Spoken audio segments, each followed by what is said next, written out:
Hello, welcome to Rural Community Assistance Corporation's virtual Start, Grow, Revive Your Business workshop series, Module 1. My name is Christina Brownlee, and I am a Rural Development Specialist with RCAC.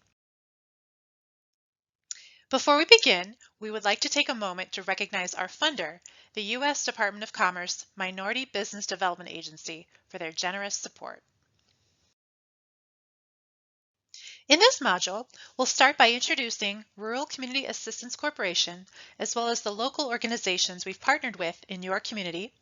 We'll highlight the Start, Grow, Revive Your Business workshop goals and format. We'll begin exploring some of the core concepts of the SGR workshops, such as the 3 types of entrepreneurs, business cycles, assessing strengths and challenges, and RCAC's Initiate platform. We'll pause for a moment of inspiration, and then finally, we'll review what comes next and look at what you'll need to do before our first online interactive session to make sure you're ready to get the most out of this workshop series.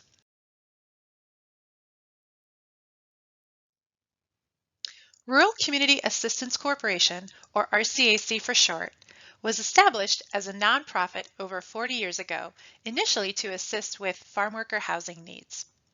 The organization is headquartered in Sacramento, California, but we serve and have employees located throughout a 13-state region that stretches from Alaska and Hawaii to Montana and New Mexico. We provide training, technical, and financial resources and advocacy so rural communities can achieve their goals and visions. RCAC primarily provides support in the areas of water and wastewater infrastructure, affordable housing development, community and economic development, community facilities development, and project financing. We wouldn't be able to do what we do without our partners on the ground. Hi everyone, I'm Nick Dorr with Opportunity Link based in Havre, Montana. Opportunity Link is a nonprofit serving the 11 County 3 reservation region of north central Montana. Our organization is focused on seeking systemic solutions to reduce poverty and help the communities of north central Montana achieve and sustain independence, prosperity, and a better way of life. My name is Madison Wilhite. I'm the Community Coordinator at the Native American Development Corporation, or NADC for short. NADC is a nonprofit located in Billings, Montana. We were established in 1996, and we have a staff with expertise in a variety of different areas. NADC strives to be a hub for Native American businesses offering services in the areas of technical assistance, business lending, health and wellness, and entrepreneurial support, with the goal to empower Native communities toward economic and social stability. Thank you, Nick and Madison. These organizations are here to help you with any questions or with any assistance you may need. The Start, Grow, Revive Your Business workshop series has evolved over the years and has been influenced by well-known programs such as WealthWorks, the Ice House Entrepreneurship Program, the Center for Rural Entrepreneurship, now known as Entrepreneurial Ecosystems, and Co-Starters. We've combined what we think are the most helpful concepts and tools from these programs with our own content to create our own recipe for a workshop series that walks entrepreneurs through the process of planning and starting a business. We have several goals we will focus on throughout the series. These include helping small business owners start or expand their business idea, encouraging learning from peers who are working towards starting their own businesses or who have already started one, and developing a peer network that lasts after our series is finished so you have connections to support you on your small business journey. We are all learning from each other. Typically, the Start, Grow, Revive Your Business workshops are in person. But with everything going on right now, that's not an option, so we've worked with our partners to create this new virtual SGR workshop series. The new virtual workshops have been designed specifically to accommodate participants who may have limited access to computers and/or high-speed internet service, using a unique combination of pre-recorded modules, a workbook, online interactive sessions, and Facebook groups. There are 8 pre-recorded virtual SGR workshop series modules, including this current module. Each pre-recorded module is somewhere between 15 and 30 minutes long. The pre-recorded modules are available through an iPad lending library maintained by Opportunity Link for workshop participants on the Fort Belknap and Rocky Boy reservations, and maintained by the Native American Development Corporation for participants on the Northern Cheyenne Reservation. Please note, there are a limited number of iPads available for workshop participants in each community that don't have access to a computer or internet connection. The pre-recorded modules can also be accessed online. Instructions for accessing the pre-recorded modules online are included in your workbook. The workbook has handouts, including a printout of each PowerPoint presentation, and activities that will help you dig deeper into the workshops and prepare for the online interactive sessions. It also includes contact information for the local partner organization in your community. Please reach out to them if you have any questions or need assistance. RCAC and its local partners will host a total of 8 separate online interactive sessions for participants in each community using GoToMeeting. These sessions will allow time for a quick review of the concepts and activities introduced in each pre-recorded module, for questions from participants, and for interaction amongst participants in each community. The online interactive session will be conducted using GoToMeeting. Participants with access to a computer and internet can join online. If you don't have access to a computer or the internet, you can call into the session. Please note, the online interactive sessions will be exclusively for other participants from your specific community. RCAC and its local partners have also created a Facebook group exclusively for the workshop participants in each community to encourage connection, inspiration, and to answer questions between online interactive sessions. As we just introduced, this series is made up of 8 pre-recorded sessions, as well as 8 live online interactive sessions at scheduled intervals. The dates and times for your community are listed in your workbook. They are scheduled for the same day and time each time, so please mark your calendars now, as we would love for you to be able to join all of the sessions. The virtual SGR workshop roadmap provides an overview of the concepts and tools we'll cover as part of the workshop series. As you can see, we are here right now in the Strengths and Challenges section. We'll check in on the roadmap during each pre-recorded module and online interactive session so we can see where we are, how far we've come, and what's coming up next. Thanks, Nick. Now we will talk about the 3 types of entrepreneurs. First, what do you think of when you hear the word entrepreneur? Is it Bill Gates? Is it Shark Tank? Or is it a small neighborhood business like a coffee shop or a barber? In fact, entrepreneurs are anyone who sees a problem as an opportunity. They are much more than business owners. Anything you want to do can be done in an entrepreneurial way. And we can organize this idea into 3 types of entrepreneurs. Business entrepreneurs operate a business or businesses, usually for a profit. They provide products and services and often create new jobs and can increase the local tax base through business development. Civic entrepreneurs work in local government and in education.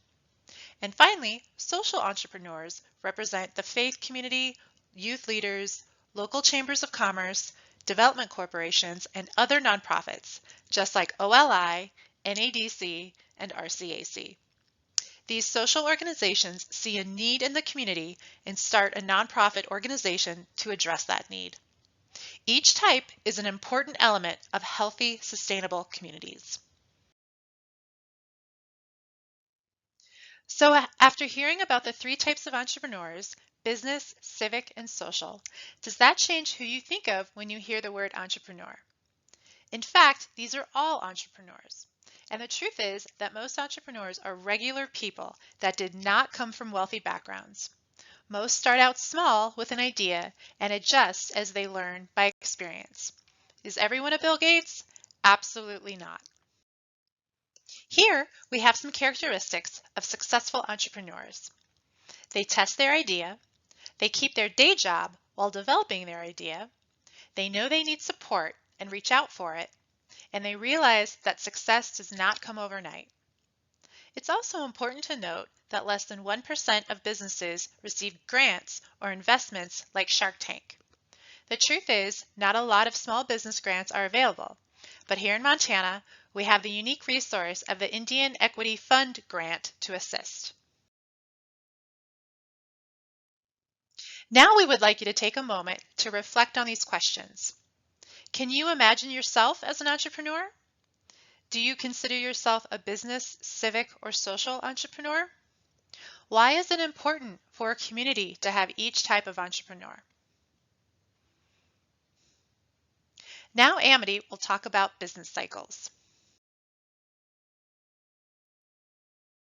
Thanks, Chris. Hi, my name is Amity Rembold, and I'm a Rural Development Specialist with Rural Community Assistance Corporation, and I'm going to talk about business cycles. Like a lot of things in life, businesses follow a cycle. Typically, they start with that first spark of an idea, something like, I'd really like to have my own food truck. But most of the time, before you can move forward with making that idea reality, you have to develop a more in-depth business concept. What type of food will you sell? How much will you charge for each item? How many days a week will you operate your truck? Will you have 1 or 2 standard locations so that people always know where to find you? Or will you take your truck to events all over the country and never be in the same place for more than 2 or 3 days at a time? Having a fleshed out business concept is really important because it helps you understand what you want your business to look like so you can focus your efforts on getting there. Once you have that business concept, the next step is testing your product or service with the general public. If you remember, a couple minutes ago, Chris talked about the characteristics of successful entrepreneurs. The first one on the list was that they test their idea before jumping in with both feet. A lot of times, entrepreneurs are surrounded by friends and family who support and want to encourage them, but might not be as objective or as willing to provide that tough feedback as potential customers would be. So when you think about product testing and the food truck example, maybe you could test your menu items by selling them at the local farmers market and getting feedback, or trying to get catering jobs where you can test those menu items. Once you've tested your product or service, you typically move on to the launch phase. This includes things like developing your business plan, finding the funding or financing you'll need, registering your business with the tribe or the state, buying equipment and inventory, and all of those other steps you'll need to be ready to start selling your product or service. Hopefully, once you launch your business, you move into the growth phase. It would be great if you could launch a business or an expansion and be as busy on the first day as you'll be a year or even 5 years down the road, but usually it takes a while for people to realize you're open and for you to reach the level of business you'll have once you've been open for a while. While it might seem like you'd want your business to keep growing forever, that's not always the case, and it's also not always realistic. Once a business has been open for a few years, it often moves into the upkeep phase. This is when people know about your business, you've hopefully developed those repeat or regular customers, and the growth of the business has started to slow down or maybe even stopped altogether. Once a business has been in that upkeep phase for a while, it's not unusual for the owner to decide they want to take the next step and expand the business by adding a new product or maybe even adding a new location. This brings them back to the idea phase, and the whole cycle starts again with that spark of an expansion idea. Sometimes an entrepreneur gets to the product testing phase though and realizes that their concept isn't going to work. Maybe the product or the service isn't what potential customers are looking for, or maybe they realize that it costs them more to make the product than they thought, so they have to charge more than people are willing to pay. Taking the time to go through the product testing phase can help an entrepreneur figure out if changes are needed. But sometimes an entrepreneur is so excited to get their business idea launched that they skip the top product testing phase altogether and go directly to launch because they're convinced they know what their customers want or need. They might be right, But if they're not, they can spend a lot of time and effort and money launching a business only to find out afterwards it's not going to work, and then they have to go back to the idea phase. Another thing that sometimes happens is that owners will get to that upkeep phase and are happy to just stay there and not continue expanding their business, or maybe they even decide to sell their business or to retire.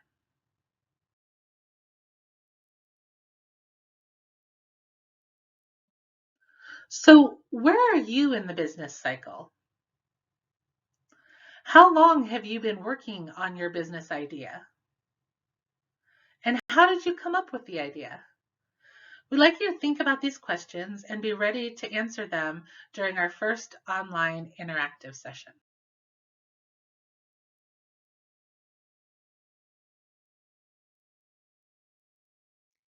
Everyone has strengths and everyone has challenges, even superheroes.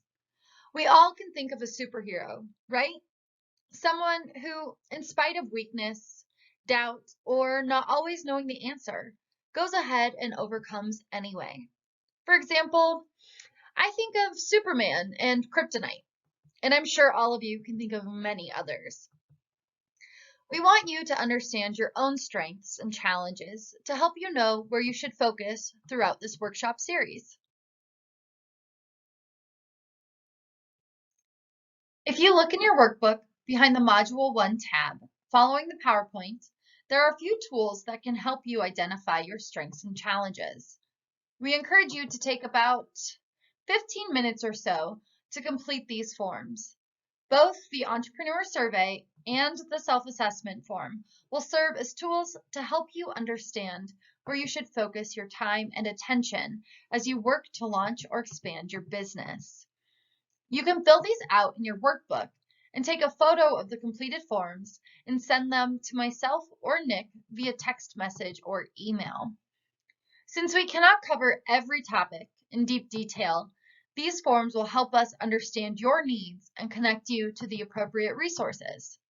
Now, I'll hand it back to Chris to introduce you to the Initiate platform. Now, we're going to talk about a very useful tool for you to use as you embark on your business journey, RCAC's Initiate platform. Initiate platform is an important resource for people looking to start or expand a business, as well as current business owners. It offers a variety of interactive tools related to management, marketing, and money issues all business owners face. Instructions on signing up with Initiate are located in your workbook behind the Module 1 tab. Before the first live session, please look at these instructions and create an account so you can explore the tools available. As we move forward in the workshops, we will spend more time looking at these resources in greater detail.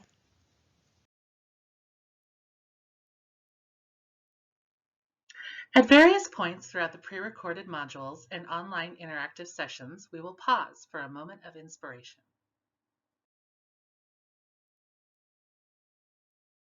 In this first module, we'll look at examples of successful Native American business entrepreneurs, civic entrepreneurs, and social entrepreneurs.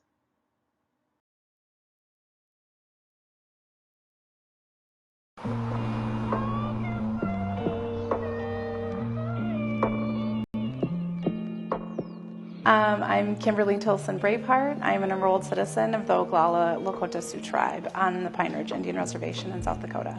I also own a couple of other companies too. One is a small business development firm called Painted Sky Management, and we have been in business for, it will be 15 years this coming March. I'm also affiliated with the Tonkabar family, which is owned by my family. We are in etiquette catering company's private dining tasting room and my commercial kitchen. With very little money, you can start a dream that you actually want to work on. And when you have an entrepreneur in your family, it's not just that entrepreneur that is financially and sustainably impacted. It is their extended family, and it's the community as a whole, because then now they're hiring people to work in their homes. Now they're hiring people to work on their lawns. Now they're having people that are childcare. Now they've hired the 5 kids down the street to do garbage. And so when a Native entrepreneur specifically starts a business, it impacts on average in the first month 20 families. And so that is the real way to reduce poverty, is through entrepreneurship. For young entrepreneurs, if this is something that you want to do, I think writing down, the number one step is like writing it down, even if it on a napkin, on one piece of paper, writing down of like, what does that vision and dream look like? And how do you think that you could make it profitable?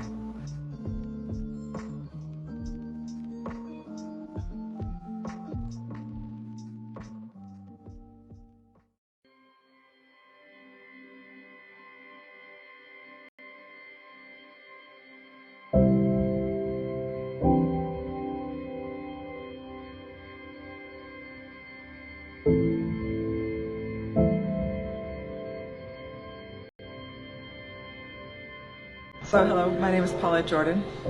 I am a former representative of the state of Idaho, and I served on my tribal council. I'm a mother of two beautiful sons, first and foremost, which is my greatest pride, and I consider them my greatest gifts in this lifetime.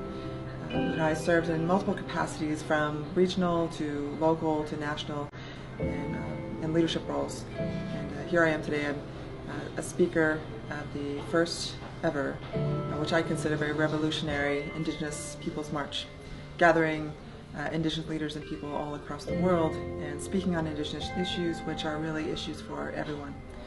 In fact, I wanted to incorporate more of that in my message because I want people to know that Indigenous peoples really truly should lead the way when it comes to healthcare and the environment and our natural resources.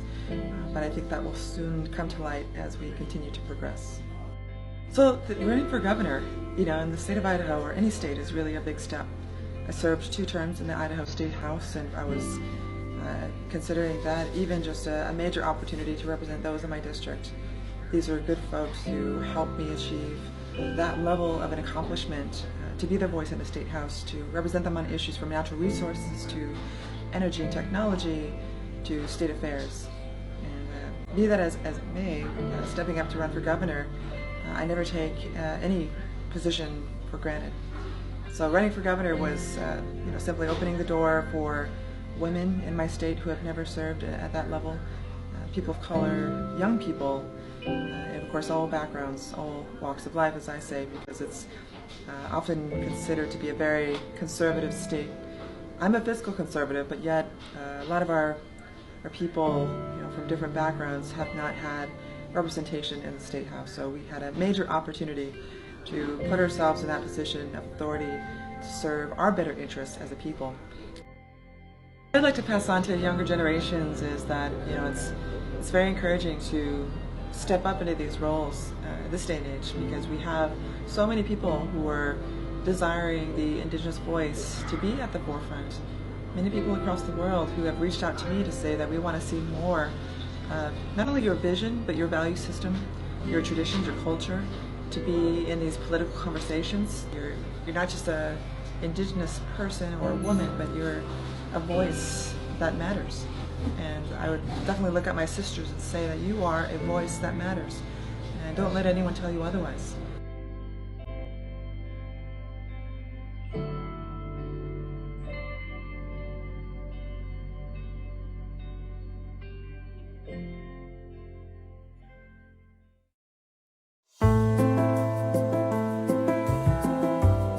I'm Nick Tilson. I'm the Executive Director of the Thunder Valley Community Development Corporation. Thunder Valley Community Development Corporation is a grassroots organization based on the Pine Ridge Indian Reservation. 7 of the 11 poorest communities in all of America are in South Dakota, and they're all Indian reservations, and Pine Ridge is one of those communities. And this is a systemic, very, very systemic poverty, a community that has never had an unemployment rate below 50%. Health and diet, teen suicide, teen pregnancy, gangs, violence. There's a lot of challenges that exist in that way. As Indian people, we've adopted this culture of what's owed to us. And legally, there's many things that are owed to us. Constitutionally, there's many things that are owed to us, but it doesn't help us. It doesn't help us empower our communities and it doesn't help us create a culture of innovation. A few years ago, with the support of some grants and other members of his tribe, Nick built a community center that uses spiritual and cultural teachings to help young people stay off drugs and their parents live healthier lifestyles. So the Thunder Valley Community Development Project it's a 34-acre sustainable development project. It's a mixed-use, mixed-income development in the poorest community in America with some of the highest goals of sustainability than any community in America. 100% water reclamation, 100% energy generation for the development. 35-40% of all food production that's needed in the community is going to be done there in the community. Programmatically, we're finding all kinds of different ways to build the capacity of our own people to build this community, but it's also connected to building community wealth. By building wealth and building equity, it becomes a pathway out of poverty, but it's also going to provide a model and example of what sustainable development could look like, in many communities. Day by day, family by family, community by community, Nick and his nonprofit have helped inspire a new beginning for Pine Ridge. We're also redefining what we believe our relationship is to the federal government, what our relationship is to these different agencies that are supposed to be there to serve us. The conversation is how can this government work better for our communities and for our people? And I really think that the work that we're doing has profound impact on the way that federal resources enter any low-income community. What really led to the creation of this organization was through ceremony and through a inipi or a sweat lodge. The ancestors posed a challenge and a question to us young people. And that challenge and question was, how long are you going to let other people decide the future for your children? Are you not warriors? And they said, it's time to stop talking and start doing. We had to get past a barrier, and that barrier was allowing ourselves to vision, allowing ourselves to dream. The best assets that exist in our community is us. And when we come together, we can do just about anything. And so my hope is we begin to change the entire mind frame of the next generation of Indian leaders.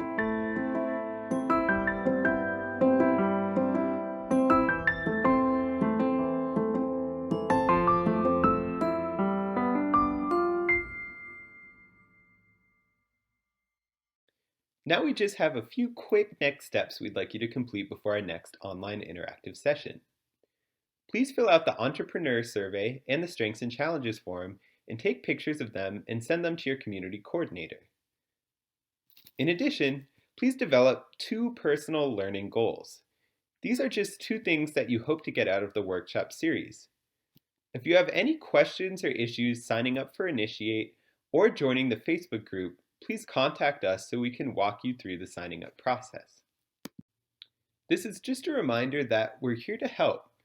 If you have any questions, comments, or concerns during the Start, Grow, Revive Your Business Workshop series, feel free to contact me, Nick Dorr, if you're on Rocky Boy or Fort Belknap, or contact Madison Wilhite if you're joining from Northern Cheyenne. Our contact information can be found on this slide and also in the front of your workbooks. Thank you for participating in the virtual Start, Grow, Revive workshop series. We look forward to connecting with you during your community's online interactive session. In the meantime, please feel free to post your thoughts and questions about Module 1 in your community's Facebook group. You can also contact Nick Dorr with Opportunity Link Incorporated or myself if you have any questions. And as Nick mentioned, our contact information is included on the front of your workbook.